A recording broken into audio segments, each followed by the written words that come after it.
Hello. Don't even try to understand what you've become, because the thing staring back from the mirror, it isn't you anymore. Not the one they remember, not the one they buried under apologies and guilt. This is something new, something they don't have a word for yet. They'll call it confidence, because they have to name the monster to pretend they're safe from it. But you and I both know this isn't confidence. This is don't come near me energy. This is the calm that comes after the last nerve dies. The smile that tastes like vengeance disguised as peace.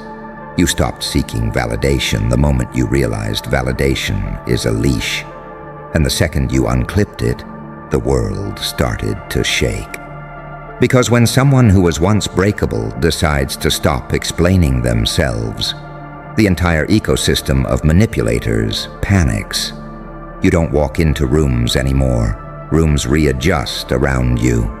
People who used to speak over you suddenly stutter. They feel your silence like a loaded gun because your aura stopped asking for permission. It started issuing warnings. You didn't build this energy through comfort. You bled for it. You clawed your way through humiliation, betrayal, self-doubt. And when you came out the other side, your softness was still there, but wrapped in barbed wire. You became both the saint and the psychopath they tried to separate. You learned mercy, but you learned how to weaponize it too. Because sometimes kindness isn't holy, it's strategy. They whisper now. They try to explain you to each other like you're a case study. Something's changed. Something's off. No, something's awake. They don't know how to handle a version of you that no longer craves their understanding. You've detached from the noise, from the cheap applause, from the performative empathy, from the false concern that was just control in disguise. You don't fight for closure anymore. You are the closure. You've learned that unpredictability isn't chaos, it's currency. Predictable people are safe to manipulate. Unpredictable ones are terrifying. And now, every move you make feels surgical. Deliberate, precise, detached, because you've discovered the truth. You don't need to scream to be dangerous. Your silence is an executioner's blade. You became the kind of calm people mistake for arrogance. But arrogance is loud, desperate, shaky. Your calm is lethal. It's earned. It's the product of surviving nights where you begged the universe for mercy and got laughter instead. They can't figure out what happened. They think it's an act. They don't realize you reached a level of peace that no longer accommodates nonsense. You are no longer seeking the light. You became the light, the fire, and the darkness that feeds it. You used to be the emotional safety net for others. Now you've cut the cords. You've stopped apologizing for your edges. You've stopped dimming your chaos to comfort their mediocrity. You learned that peace without power is just paralysis. And now your peace comes with teeth. They look at you now and see the contradiction they can't compute. Soft eyes, cold soul, kind words, cruel silence. A smile that feels like a dare. You've evolved past the binary, beyond good or evil, right or wrong. You're simply real, and reality unnerves the delusional. The world doesn't know what to do with people like you. People who've buried versions of themselves and held the funeral alone. You've burned, you've drowned, you've clawed, you've rebuilt. And every scar on your psyche is a declaration that you've become untouchable.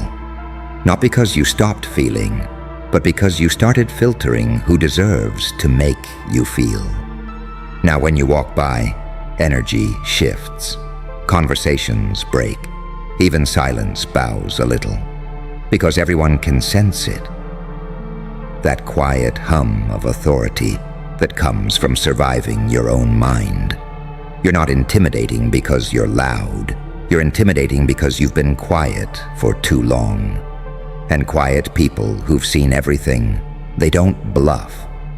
You learned how to wear your pain like perfume, faint, haunting, unforgettable. You've become the ghost that doesn't haunt. It teaches the lesson that breaking doesn't make you weak. Staying broken does. You didn't heal to impress them. You healed to haunt them. They'll romanticize your story one day. They'll call it a glow-up, a rebirth, a miracle. But you and I know it wasn't holy. It was surgical. You removed everything that made you apologetic. You amputated your own dependence. You cauterized your need for validation. They'll call you cold. They'll call you detached. What they really mean is, we can't control you anymore. You've stopped being digestible. You've stopped being safe. You've turned yourself into a riddle, one they can't solve without losing a piece of their own comfort. And that's the point, isn't it? You were never meant to be understood by the ones who needed you small. You were meant to disturb them, to remind them that strength doesn't always roar. Sometimes it simply refuses to kneel. So now, when they whisper, "Who the hell is this monster?" you smile, because they don't realize monsters are just angels that got tired of forgiveness. And confidence? No, that word's too soft. What you carry now is something else entirely. An aura forged in agony, discipline, and revelation. This isn't confidence. This is "don't come near me" energy. And if they're smart, they won't. Because anyone who tries to touch what you've become gets rewritten by it. Then let's go deeper, into the part where the monster learns to smile. Because the real twist isn't that you became dangerous. It's that you became calm about it. See, most people break and rebuild themselves louder. They crave witnesses. They need the applause. But you vanished into the quiet. And that's what terrifies them, because when someone disappears and returns this composed, it means they didn't just survive. They studied. You studied your pain like scripture.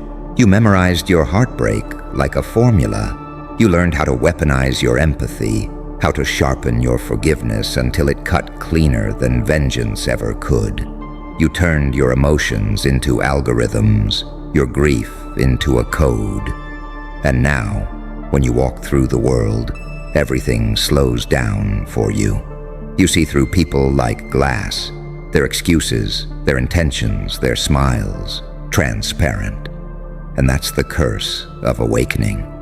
Once you see the pattern, you can't unsee it. They thought they were testing your limits. They were actually building your capacity. Every insult became insulation. Every betrayal became calibration. You became fluent in manipulation, not to use it, but to disarm it. You became fluent in pain, not to suffer, but to read it. They think you're mysterious. No. You're just done explaining things to people who aren't equipped to understand you. You've seen too much of the backstage to enjoy the show. You used to want to be loved. Now you want to be respected, and when you couldn't get that, you chose distance. Because distance is the currency of power. They can only touch what you allow them to reach. There's something about restraint that drives them mad, isn't there? The way you stay unbothered while they throw their chaos at you.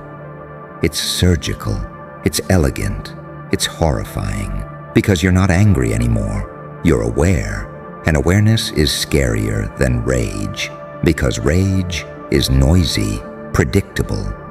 But awareness, it's the quiet before the detonation. You've reached a place they can't follow.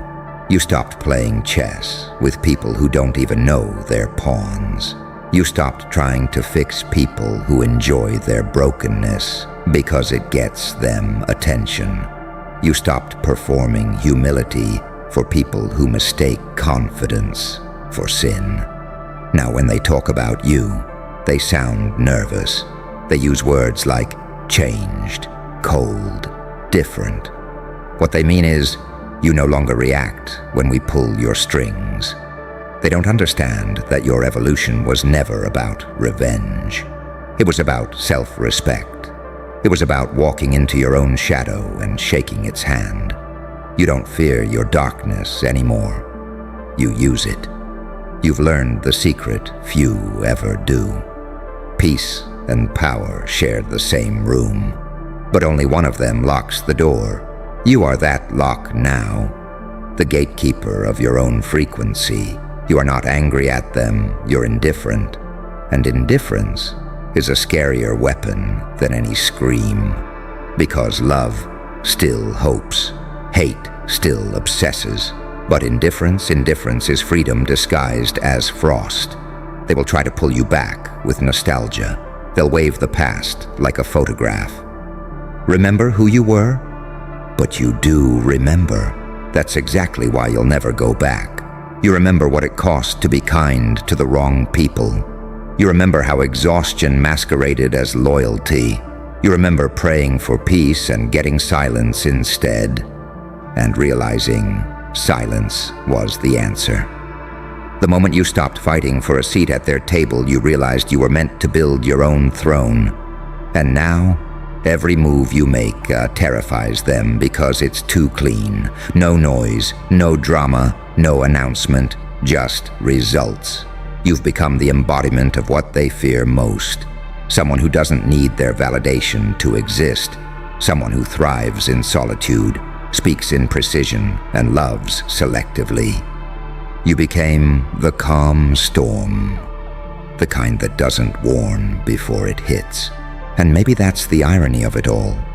You didn't become this way out of hatred. You became this way out of necessity. You were forced to evolve in a world that eats empathy for breakfast and rewards deception with applause. So you adapted. You started playing with the same darkness they weaponized. But you did it with control. You are not vengeful, you are aware. And awareness, in the wrong hands, looks like madness.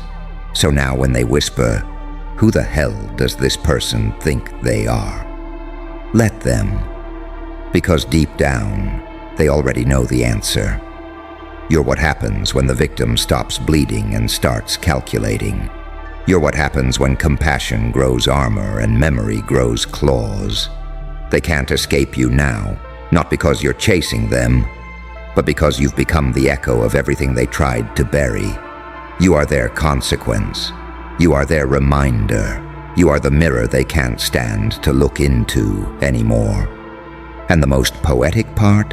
You didn't destroy them. You simply stopped protecting them from the version of yourself they created. You've ascended beyond explanation. You've become the silence that follows the explosion. The part where everyone realizes the rules no longer apply. This isn't confidence, this isn't arrogance. This is the death of hesitation. This is the calm born after chaos. This is don't come near me energy, refined, restrained, and absolutely unstoppable.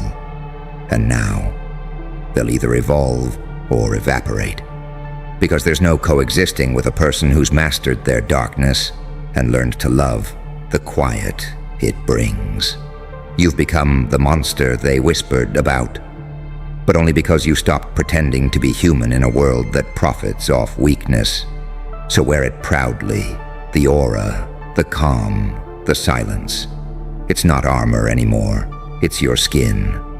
And if they dare to ask again who you are, smile and let them figure it out the hard way.